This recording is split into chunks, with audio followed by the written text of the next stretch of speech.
Oh man, they're finally here.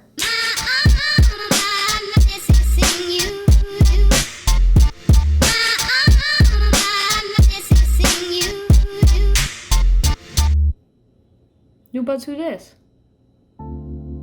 So back in October, Microsoft announced these tiny PopSocket-looking satellite dishes for your ears. They're the Surface Earbuds, and they're the company's first attempt at a fully wireless in-ear bud, and 7 months later, they're finally available for an asking price of $200. But in the time that they announced them to the time they finally shipped them, we have seen so much happen in the wireless earbud world. And these little guys, they might be too little, too late. So let's get into it.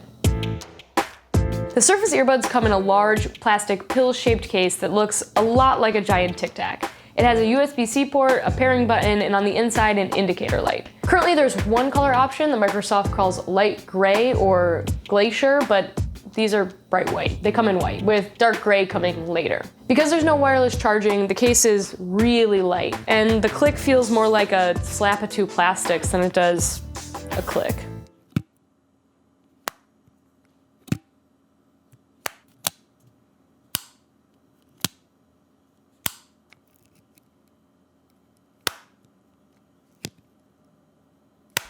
It's also a little hard to get the buds out of the case because there's no grooves to get your finger under when you attempt to detach the buds from the magnets that are holding them in.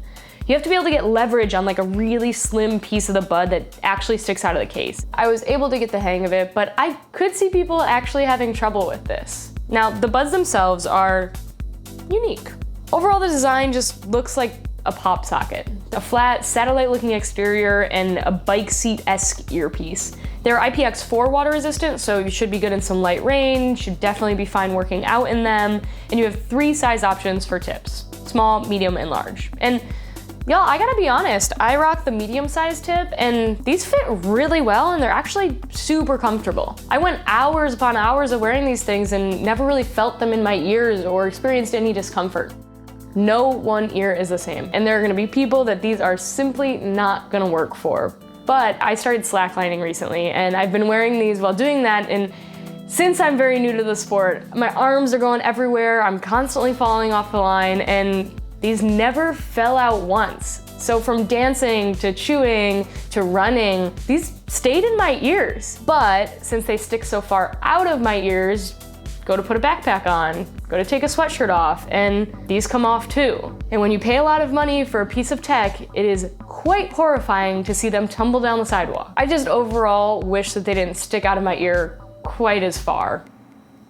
But with how far these stick out of your ear, there's one thing that they should definitely be good at, and that's picking up your voice. It's time for the mic test, and this time, kitchen edition. All right, so friends, today we have the Microsoft Surface Buds, Samsung Buds Plus, we got the Google Pixel Buds, and then I gotta be honest guys, I still take calls on wired Apple headphones because I think this is the gold standard of microphones.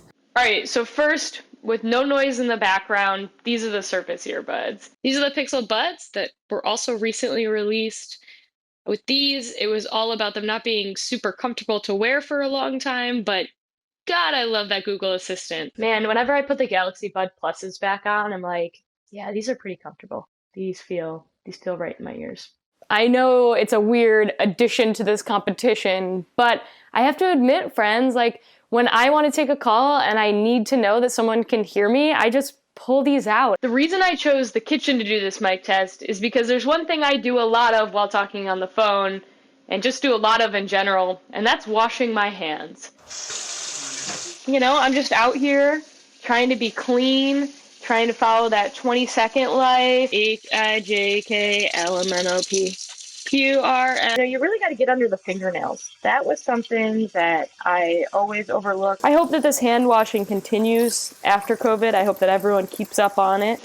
Oh, my hands are going to be really dry at the end of this test. Everyone's always got a lot of opinions about the mic test, and TBH, I love this about you guys. So I'll see you down there. Let me know what you thought and what you would use if you could use any of these for just the microphone alone. Which one would you pick? A big feature of these buds, though, is their integration with Microsoft Office. So in Outlook, you can read, reply, and delete emails, and then in PowerPoint, you can use your left bud to swipe to the next slide and also play videos. You can also utilize the mic inside of these for live translations in PowerPoint, but that is not unique to these buds. Any mic can do that within PowerPoint. Unfortunately though, you have to run Windows 10 in order to use these with PowerPoint. And in quarantine, I don't have a device that runs Windows 10, so I didn't get to make the killer PowerPoint that I wanted to make for y'all to test these out with, but maybe in the next generation of these, because not gonna lie, my PowerPoints are incredible. I did find the touch controls to be a bit finicky. Double tap on either bud for play, pause, and to answer or end calls. Tap and hold on either bud to activate a digital assistant. And then on the right bud, swipe up to turn up the volume and down to turn down the volume. And then on the left bud, you swipe forward to go to the next track and swipe back for the previous. These controls just weren't really intuitive to me. I wanted to be able to swipe up and down and side to side on both buds, and then I also wished it was a single tap for play pause rather than a double tap. And then within the app, there's no way to customize these controls either, so you'll just have to get used to them. And lastly, when you're swiping on them, it's really easy to catch the edge of the bud since it's so far out of your ear, and then send it flying out of your ear. Yo, but let's talk audio quality. Now, these buds have 13.6 millimeter drivers, and they sound good. I've been jamming to a whole bunch of summer pop hits that I'm a total sucker for, and a lot of Motown, and then of course there's always some acoustic stuff in there too. And I'll link that playlist down below like I did on the Buds review. These can handle all of that. And the bass is definitely more there than say on the Pixel Buds. But overall, it just sounds like it's coming from a smaller speaker. It didn't feel as full, and there wasn't as much separation in the highs and the lows as I was looking for. But within the app, there are fully customizable EQ settings, which I super appreciate. Connected to your phone. Huh? Because there's no in-ear detection, sometimes it starts saying directions to you before you have them in your ears, and then you're kind of stuck in this weird limbo of like, did you say, hello, did you say something to me? I guess we'll never know. That lack of in-ear detection also means that when you take your buds out, whatever you're listening to won't stop. And there's also no active noise cancellation. And because of their design, they just let a lot of sound through. From the headphones I have available to me, it most closely resembles the amount of sound that my wired Apple headphones let through. I really don't think it was Microsoft's intention to block all outside noise with these. I mean, if you're giving a presentation and you're using these as your clicker, you don't want to be blocking all of the noise around you. But if you're using these in an open office or you're on a commute, that same quality is much less ideal. And I really can't imagine choosing these to fly with. I was really impressed with this Bluetooth connection though. You can use either headphone independently, and I never experienced a Bluetooth dropout like I usually do with buds in my Android device. And there's no noticeable lag when watching movies or playing games either.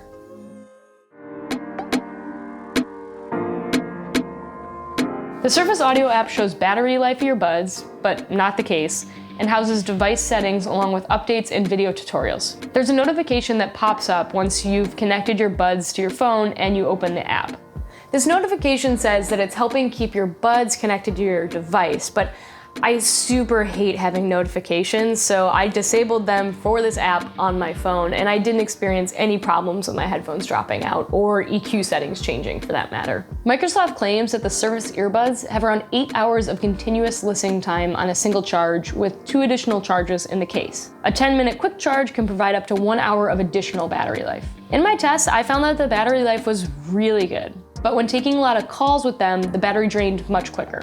And I'm really confused as to why there isn't wireless charging in this case, especially for $200. But that's kind of the story of these headphones for me. Since October 2019, a lot of new earbuds have come out. I mean, we've seen earbuds from Sony, Samsung, Apple. I mean, even Amazon and Google have put out wireless earbuds.